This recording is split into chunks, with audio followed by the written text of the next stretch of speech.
Zia built a house, Zia built her a house. Zia subject है, built verb, house direct object. Zia subject, built verb, her indirect object, a house direct object. आप लोगों के बहुत ज़्यादा comment आ रहे थे कि सब्जेक्ट क्या है, डायरेक्ट ऑब्जेक्ट, इनडायरेक्ट ऑब्जेक्ट क्या होते हैं, इन पे वीडियो बनाओ. तो आज मैं आप लोगों के लिए लेकर आया हूँ subject, verb, direct object, indirect object. इन सबको हम डिटेल से पढ़ने वाले हैं कि सब्जेक्ट क्या होता है, वर्ब क्या होता है, डायरेक्ट ऑब्जेक्ट क्या होता है और फिर इनडायरेक्ट ऑब्जेक्ट क्या होता है.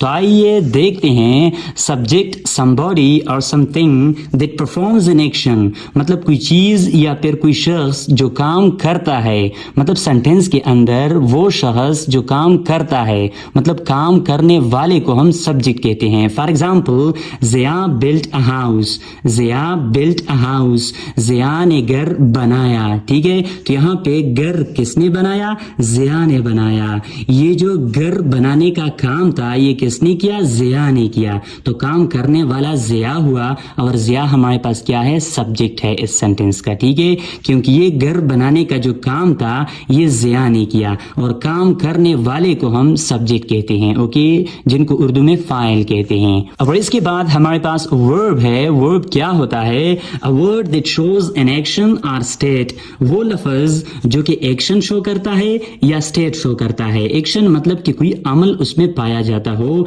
या फिर वो कोई हालत शो करता है. मतलब एक ऐसा लफ्ज जो हालत या फिर एक्शन शो करे तो उसको हम वर्ब कहते हैं. For example, Zia built a house, Zia ने घर बनाया. अब घर बनाया, ये जो बनाया है, बिल्ट है, इसके अंदर एक एक्शन पाया जाता है. ठीक है, कि ज़िया ने किया गया है, घर बनाया. अब ये बनाया ये एक्शन है, एक अमल है, इसको हम वर्ब कहते हैं. ठीक है, और यहाँ पे ये बनाने का अमल, ये काम किसने किया है, ये ज़िया ने किया है. तो ज़िया काम करने वाला हुआ और बिल्ट जो है ये खुद एक काम हुआ.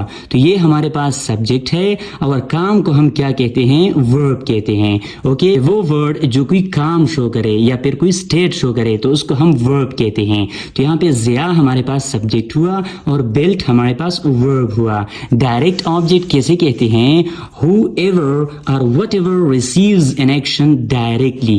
ऑब्जेक्ट हमारे पास वो होता है जो एक्शन को रिसीव करता है. मतलब the receiver of an action is called object. मतलब एक ऐसा चीज कि जो एक्शन को, अमल को रिसीव करे. फॉर एग्जाम्पल, कोई ऐसा चीज कि जिस पे काम हो रहा हो उसको हम ऑब्जेक्ट कहते हैं. For example, Zia built a house. यहाँ पे ज़िया काम करने वाला है, सब्जेक्ट है. और ज़िया कौन सा काम कर रहा है, बनाने का. ज़िया बनाने का काम कर रहा है. ज़िया ने बनाया है. क्या बनाया है, किस चीज पे काम किया है, हाउस पे काम किया है. तो हाउस किया है, रिसीवर ऑफ एन एक्शन है, इस पे काम हुआ है. तो ये हमारे पास ऑब्जेक्ट है, ये हमारे पास वर्ब है और ये हमारे पास सब्जेक्ट है. क्योंकि सब्जेक्ट काम करने वाला होता है, ज़िया ने काम किया है और बिल्ट जो है ये हमारे पास वर्ब है. ये काम किया है ज़िया ने और किस चीज पे काम किया है, हाउस पे काम किया है. ठीक है, ये रिसीवर ऑफ एन एक्शन है. ये जो एक्शन है ये रिसीव किया है इस वर्ड ने, हाउस ने, इस पे काम हुआ है. तो ये हमारे पास ऑब्जेक्ट है. ये काम करने वाला है, ये काम है और ये वो है कि जिस पे काम हुआ है. तो ये हमारे पास ऑब्जेक्ट है. सब्जेक्ट, वर्ब, ऑब्जेक्ट, ये हमारे पास डायरेक्ट ऑब्जेक्ट है. इनडायरेक्ट ऑब्जेक्ट क्या होता है, a noun or pronoun for whom the action is done. indirect object हमारे पास noun होता है या pronoun होता है कि जिनके लिए कोई काम होता है, कि जिनके लिए हम कोई काम करते हैं. ठीक है, या कोई noun हो या pronoun हो और उनके लिए हम एक काम करते हैं तो उनको हम indirect object कहते हैं. For example, Zia built a house, Zia built her a house. यहाँ पे Zia built a house, subject, verb, object, ये डायरेक्ट ऑब्जेक्ट है. Zia built her a house, यहाँ पे ज़िया सब्जेक्ट है, बिल्ट वर्ब है, हर ये हमारे पास इनडायरेक्ट ऑब्जेक्ट है कि ज़िया ने उसके लिए घर बनाया है. ठीक है, ये घर किसके लिए बनाया है, उसके लिए बनाया है. ये हमारे पास प्रोनाउन है और इसके लिए काम हुआ है. ज़िया ने बनाया है घर किसके लिए, इसके लिए. तो ये हमारे पास इनडायरेक्ट ऑब्जेक्ट है और ये हमारे पास डायरेक्ट ऑब्जेक्ट है. ज़िया ने बनाया है घर گھر کس کے لیے؟ اس کے لیے. تو یہ گھر اس کے لیے بنایا ہے. ٹھیک ہے, تو یہ ہمارے پاس انڈائریکٹ آبجیکٹ ہے. یہ کام کرنے والا ہے, سبجیکٹ ہے. یہ خود کام ہے جس کو ہم ورب کہتے ہیں, اور یہ ڈائریکٹ آبجیکٹ ہے کہ یہ کام کس پہ ہوا ہے؟ ہاؤس پہ ہوا ہے. ٹھیک ہے, اور یہ ہاؤس کس کے لیے بنا ہے؟ یہ اس کے لیے بنا ہے. تو یہ ہمارے پاس انڈائریکٹ آبجیکٹ ہے, اور یہ ہمارے پاس ڈائریکٹ آبجیکٹ ہے. Subject, verb, direct object, indirect object. Indirect object ہمارے پاس ناؤن ہوگا یا پھر پروناؤن ہوگا کہ جن کے لیے ہم کچھ کام کرتے ہیں. ٹھیک ہے, اب آئیے اس پہ کچھ ایگزامپل کرتے ہیں تاکہ اور واضح طریقے سے سمجھ میں آ جائے. My father made a sandwich. My father made a sandwich. تو یہاں پہ my father, میرے فادر نے سینڈوچ بنایا. تو my father کیا ہے؟ یہ ہمارے پاس سبجیکٹ ہے. ٹھیک ہے, made یہ ایک کام ہے, میرے فادر نے کام کیا ہے. تو یہ ہمارے پاس ورب ہے. اوکے, کیا کام کیا ہے؟ سینڈوچ پہ کام کیا ہے. اوکے, میرے فادر نے کیا بنایا ہے؟ سینڈوچ بنایا ہے. یہ ہمارے پاس ڈائریکٹ آبجیکٹ ہے. Subject, verb, direct object. My father give me an old watch.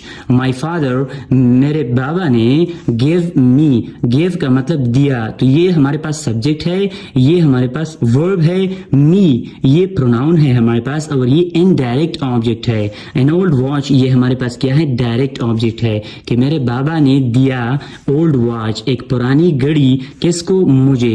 یہ کام کس کے لیے ہوا ہے؟ می کے لیے ہوا ہے. تو می ہمارے پاس انڈائریکٹ آبجیکٹ ہے, اور یہ ہمارے پاس ڈائریکٹ آبجیکٹ ہے. علی bought his son a new car. Ali bought his son a new car. علی نے خریدا ایک نیا کار, کس کے لیے؟ his son اپنے بیٹے کے لیے. تو علی سبجیکٹ ہے جس نے کام کیا ہے. کون سا کام کیا ہے؟ کار خریدنے کا کام ہی کیا ہے. bought ہمارے پاس ورب ہے. اوکے, a new car یہ ہمارے پاس کیا ہے؟ ڈائریکٹ آبجیکٹ ہے کہ علی نے خریدا ہے ایک نیا کار, کس کے لیے؟ اپنے سن کے لیے. تو یہ جو اپنا سن ہے, his son ہے, یہ ہمارے پاس کیا ہے؟ انڈائریکٹ آبجیکٹ ہے. رضا پلیڈ کرکٹ. رضا پلیڈ کرکٹ. یہاں پہ رضا نے کھیلا کیا؟ کرکٹ. اب رضا کام کرنے والا ہے, پلیڈ کھیلا یہ ایک ورب ہے, کیا کھیلا یہ ہمارے پاس آبجیکٹ ہے, ڈائریکٹ آبجیکٹ ہے کرکٹ. اوکے, یہ کام کرنے والا ہے, یہ کام ہے, اور یہ وہ ہے کہ جس پہ کام کیا گیا ہے, مطلب کرکٹ کھیلا گیا ہے. ٹھیک ہے, تو یہ تھا ہمارے پاس subject, verb, direct object and indirect object. امید کرتا ہوں آپ سب کو پسند آیا ہوگا. Thanks for watching this video. Bye bye.